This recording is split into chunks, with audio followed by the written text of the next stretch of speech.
Fleeing a Downturn by Gary Silverman. My warning continues. The column is written about a week in advance. Things change. These days, things change quickly. I'm willing to risk it.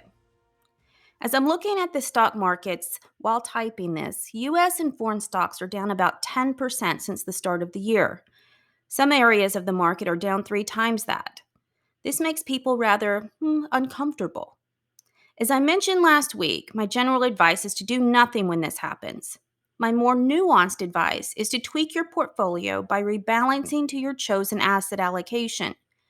Since stocks are down, this probably means you'd buy more stocks.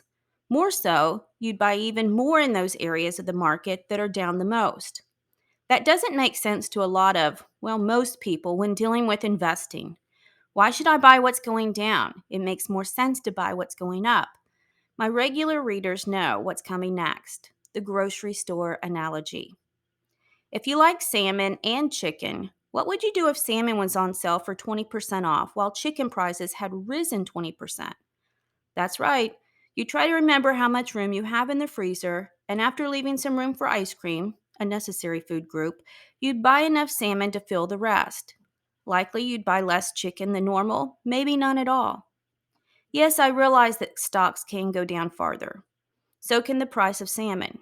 And yes, I know that a stock can go to zero. So don't buy just one. Buy a bunch of them through a mutual fund or exchange traded fund. And yes, stocks can take years to come back after going down. That's why you don't invest in stocks for needs that are only a couple of years in the future. Stocks need time. Still, most people have a hard time buying an investment that is going down. That's okay. You don't have to buy them when they are on sale. Just don't go selling them. Locking in a low price is simply not a good idea. But what if I need the money this year? Well, assuming your portfolio isn't made up of only stuff that went down, sell what went up. Buy low and sell high is still a really good strategy.